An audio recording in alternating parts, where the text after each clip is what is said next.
Spirit movie release date announcement అస్సలు ఊహించలేదు bro. First of all నమ్మలేదు నేనైతే. వెంటనే సందీప్ రెడ్డి వంగ ఇన్స్టా స్టోరీ చూసాక అర్థమైంది అది నిజమేనని. సంక్రాంతికి ఎవరైనా ఏమనుకుంటారు భయ్యా, మళ్ళీ ఏదన్నా చిన్న పోస్టర్ అన్నా లేక గ్లిమ్స్ ఏదన్నా వదులుతారనుకుంటారు. కానీ డైరెక్ట్ గా రిలీజ్ డేట్ అనౌన్స్ చేశారంటే సందీప్ రెడ్డి వంగ మామూలు కాదు బ్రో. అయితే ఇక్కడ సందీప్ రెడ్డి వంగ మాస్టర్ మైండ్ మామూలుగా లేదు భయ్యా. సందీప్ రెడ్డి వంగ ఆ రోజు మూవీ ఎందుకు రిలీజ్ చేస్తున్నాడో తెలిస్తే సందీప్ రెడ్డి వంగని ఎందుకు మాస్టర్ మైండ్ అన్నాడో మీకే తెలుస్తుంది.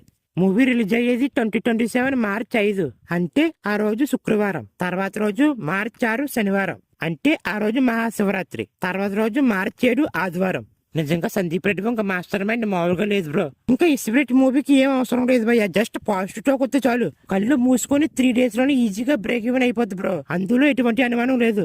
ఇంకా ఈ స్పిరిట్ మూవీని ఏకంగా 9 లాంగ్వేజెస్ లో రిలీజ్ చేస్తున్నారంట. తెలుగుతో పాటు Hindi, English, Tamil, Malayalam, Kannada, Chinese, Japanese, Korean భాషలో రిలీజ్ చేస్తున్నారంట.